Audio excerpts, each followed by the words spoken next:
Buenas tardes, en mi caso buenas noches compañeros, espero que estén muy bien y este tema es la democracia en el siglo XX. Al igual que ustedes, espero que esto acabe pronto, pero bueno. El siglo XX no ha sido muy amante de la democracia. De hecho, en ese siglo, que solamente duró 65 años, de 1914 a 1900, de la Primera Guerra Mundial a la apertura del Muro de Berlín. Aspiró a ser de las revoluciones, las liberaciones y el desarrollo. Ahora bien, esos objetivos que despertaron tantas esperanzas y provocaron movilizaciones populares tan importantes son en su principio mismo contrario a la democracia, pues exigen una unidad contra un enemigo. En circunstancias que la democracia es pluralista por naturaleza, nos cuesta mucho aceptar esta posición, sobre todo si vivimos en lo que se ha denominado el tercer mundo. También nos cuesta, en particular, si somos occidentales, renunciar al sueño que Occidente concibió para el siglo XX. Ver el espíritu de la democracia formado primero en Gran Bretaña, en Estados Unidos y en Francia, extenderse al mundo entero empezando por los países más próximos, Alemania, Italia, España, para luego llegar a los de Europa Central, a los del este europeo, a América Latina y finalmente al resto del mundo. Durante el siglo XX, algunos ideólogos venidos de los países más ricos afirmaron que el crecimiento económico, la democracia política y la felicidad personal avanzaban simultáneamente. La realidad histórica desmintió brutalmente este optimismo ingenuo. El país que encarnaba, quizá más que todos los demás, los ideales de la modernidad, la Alemania de Weimar, sucumbió al nazismo. Paralelamente, las protestas de los pueblos colonizados recordaron con bastante rudeza a las grandes naciones occidentales, que dominó sobre parte importante del mundo. Se ejercía empleando métodos muy poco democráticos. A la inversa, los movimientos revolucionarios anticapitalistas y antiimperialistas formados en su nombre de los pueblos o de las clases dominantes no merecieron su nombre de democracia popular y pronto se advirtió que fueron impuestos por un ejército extranjero en la mitad de los países de Europa. A su vez, muchos nacidos de la descolonización se convirtieron también en dictadura que dependen a menudo de un protector extranjero. Los países pobres no avanzaron por el camino de la libertad, en el que surgen los autoritarios y totalitarios. Por su parte, los países modernizados cayeron a veces dentro del fascismo. Le impusieron regímenes coloniales y favorecieron la desigualdad social en gran parte del planeta. Esas imágenes, que corresponden a la mitad del siglo, son sin duda hoy en día demasiado sombrías, pues la democracia ha sobrevivido, se ha profundizado, se ha extendido en Occidente y ha reconquistado incluso numerosas tierras perdidas en Europa Oriental y en América Latina en particular. Pero una reflexión sobre la democracia no puede limitarse a amplificaciones eufóricas de esta índole. La dramática historia del siglo XX merece una reflexión, cuyo punto de partida solo puede ser el siguiente. Democracia y desarrollo no siempre van juntos, pueden incluso avanzar por caminos opuestos. Pero bueno, a todo esto, ¿qué es la democracia?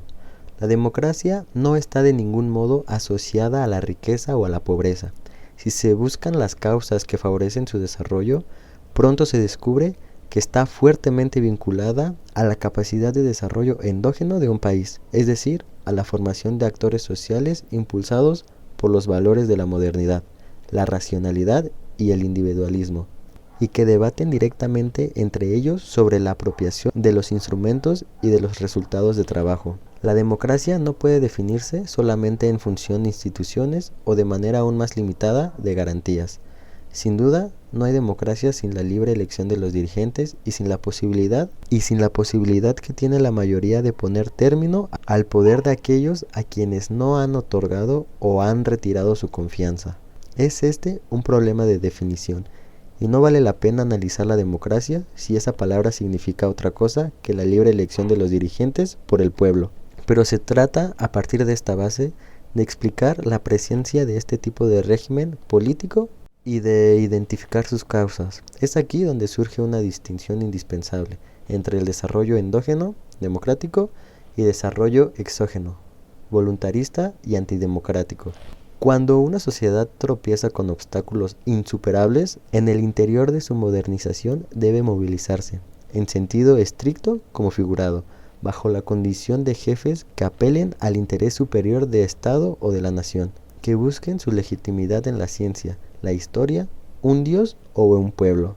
el desarrollo no puede ser democrático si, en la sociedad que se pretende transformar, lo antiguo resiste a lo nuevo, pues en esa situación es necesario que una vanguardia o una élite escape a la presión de la sociedad antigua y la conduzca a marchas forzadas hacia el porvenir.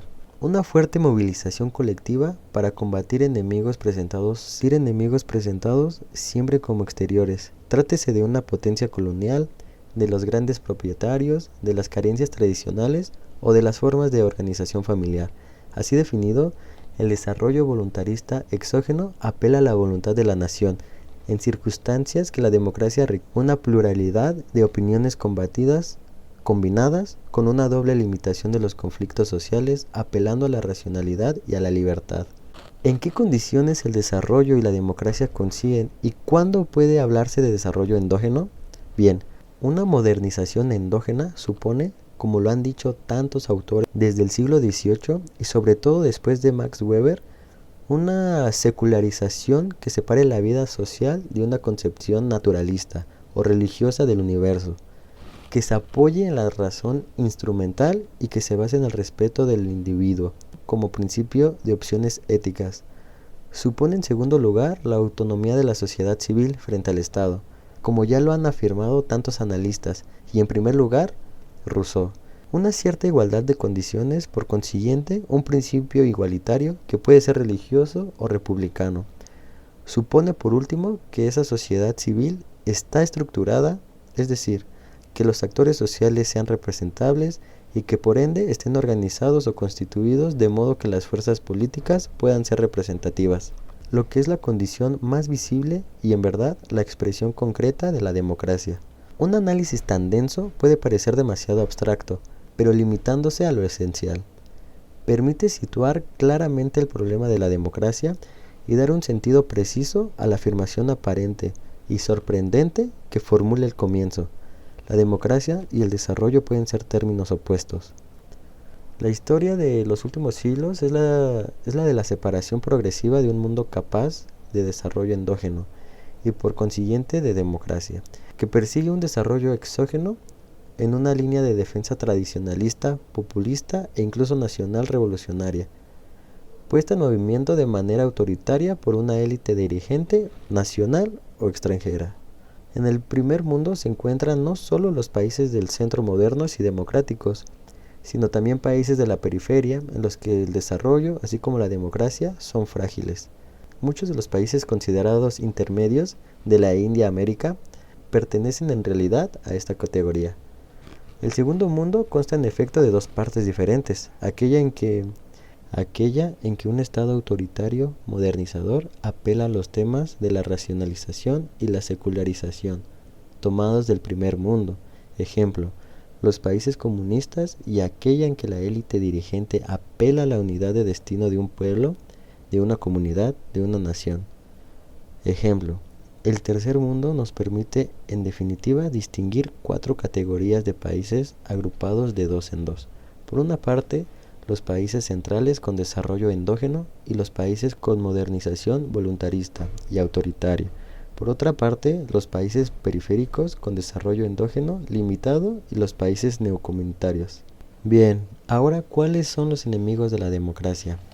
Si bien es cierto que la democracia no es una forma de sociedad sino un régimen político, y si es inaceptable calificar a un gobierno democrático porque mejora el nivel de vida, la tasa de escolaridad o la esperanza de vida de población. Tampoco hay democracia sin la existencia de opciones entre fuerzas representativas dentro de una colectividad local o nacional. Pues, ¿cuáles son las reglas del juego si no hay ni jugadores ni campo? Hoy en día, la mayor parte del mundo está firmemente apegada a la idea de la democracia, como lo han probado, por ejemplo, la caída de los regímenes militares de Brasil, Argentina, Uruguay, Paraguay y Chile. El fin del monopolio político del Partido Comunista en Polonia, en Hungría, en Checoslovaquia, en Bulgaria e incluso hasta cierto punto en la Unión Soviética y en Rumanía, así como la desaparición del izquierdismo, contrario al principio de elecciones parlamentarias en los países occidentales. Todas estas experiencias se ajustan a los principios sobre la base de los cuales ha tratado de definir la democracia. existencia reconocida de una sociedad no sometida al poder absoluto de un Estado y tampoco segmentada y jerarquizada como sea posible. Reconocimiento de la racionalización como un elemento esencial de conflictos sociales que deben combinar la oposición de intereses o de ideas con la referencia a un interés general.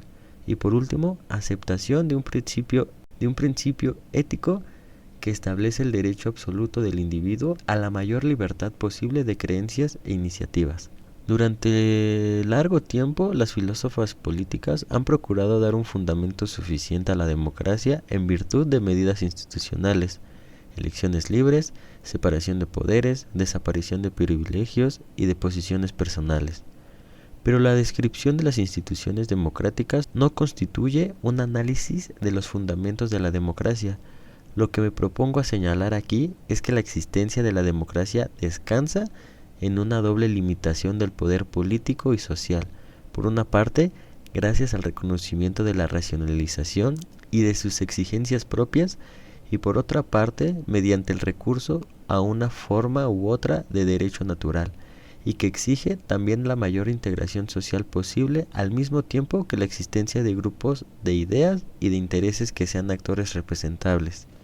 En otras palabras, los enemigos de la democracia son tanto la segmentación social y cultura como la aplicación predominante de un principio de unidad o como la subordinación de la sociedad a un estado voluntarista que reemplaza a los actores sociales. Resurgimientos. Este vuelco de la situación se traduce en el renacimiento del tema de la democracia y en la decadencia de la idea revolucionaria. Francia acaba de celebrar el bicentenario de una revolución a la que ha querido convertir una generadora de democracia, pero no en la precursora de la revolución soviética. En América Latina, a medida que se avanza hacia el sur, se observa la transformación de la esperanza en exigencia de la democracia, hasta llegar a Chile, donde la voluntad general de no ruptura dio la victoria a los elementos más moderados de la oposición. Pero es sobre todo en los países de Europa Oriental donde el vuelco es más espectacular. En la República Democrática Alemana, en Hungría y en Polonia, el repertorio, según la apropiada expresión de Charles Tilly, de la democracia, reemplaza al de la revolución. El llamado elecciones libres y la ausencia de muerte y de venganza suceden a la violencia callejera, la toma de palacios oficiales y el recurso a las armas. Una sociedad se reconstruye al tiempo que desaparecen las exhortaciones apasionadas al pueblo, al proletariado y a su fuerza casi telúrica. Durante el otoño de 1989, la humanidad ha vivido algunas de sus horas más hermosas. La destrucción del muro de Berlín ha puesto fin a la era de las revoluciones iniciada hace 2 siglos con la toma de Bastilla. Imágenes admirables y emocionantes para todos aquellos que creen que los hombres hacen su historia en vez de ser sometidos a fatalidades, ya sean estas las de la tradición o las de los llamados progreso. Pero no incurramos en la ingenuidad de creer en un final feliz, en que se verían a todas las naciones descarriadas retomar el buen camino, el camino de la modernización democrática. Si bien es cierto que salen de una dictadura que supuestamente era la del proletariado, que se había convertido en la dictadura de un partido y de un aparato político, ideológico y policial, no por ello entran automáticamente en un régimen democrático. Otras salidas son posibles, tanto más abiertas cuanto que la crisis política y económica es más profunda. Una primera vía, fuera de aquella de la democracia, conduce al caos, si la descomposición del antiguo sistema obstaculiza la formación de uno nuevo. Es una salida terriblemente lógica para aquellos regímenes que han impedido la formación de una sociedad y de actores sociales, y que no dejan tras de sí más que un vacío social, a menudo ocupado por luchas y conspiraciones políticas. Tras la caída del dictador, Rumania, donde nunca se había organizado una sociedad autónoma y diversificada, y donde se sucedieron las dominaciones patrimoniales y las dictaduras, pareció estar muy próxima al caos. Con la segunda vía conduce al liberalismo económico extremo. Si no hay actores sociales, si el antiguo régimen ha sofocado las fuerzas de liberación y si la gestación administrativa de la economía es incapaz de adaptarse a las exigencias del mercado, numerosos son los que recurren a este último como único guía a la sociedad. Piden ante todo la llegada masiva de capitales, de métodos y de productos extranjeros. En 1990, Polonia ha emprendido una política exagerada de liberación, pese a la inflación galopante y a la caída vertiginosa del nivel de vida de la población. El gobierno nunca ha sido más popular, como si el país fuera consistente de que el hombre viejo tiene que desaparecer para que el de las limitaciones y las posibilidades del mercado surja un nuevo mundo. En América Latina, esta política es la más tentadora: volver al desarrollo hacia el exterior, hacia afuera, ahondar la distancia entre un sector moderno capaz de integrarse en el mercado mundial y en un sector informal marginado pobre. La forma más aguda de esa dualización acentuada es el comercio de la droga, que constituye la empresa transnacional más importante del continente y concentra los recursos en un número reducido de personas, incluso si se considera dentro de ese número a los campesinos que reciben una mejor remuneración por el cultivo de coca, mientras el resto de la población sigue encerrada en el círculo de la crisis, la violencia, la corrupción y las consecuencias de la fuga de capitales. Paralelamente, la economía de los países centrales sufre un desequilibrio cada vez mayor entre los movimientos de capitales y el comercio de bienes y servicios, llegando el primero a ser 20 y 50 veces superior al segundo. Por último, una tercera vía consiste en la existencia de actores sociales definidos no ya por su papel de producción, sino por la defensa de una identidad colectiva, sobre las ruinas de las políticas de modernización voluntaristas y autoritarias.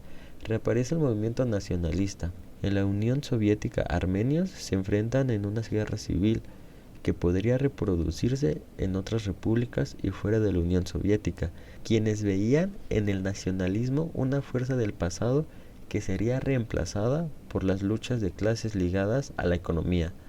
Se han equivocado totalmente. Habría que agregar a estas tres vías de salida no democráticas de los regímenes comunistas o nacionalistas, las reacciones militarizadas de esos regímenes que mantienen su poder exclusivamente por medio de la represión, causando al mismo tiempo su propia asfixia.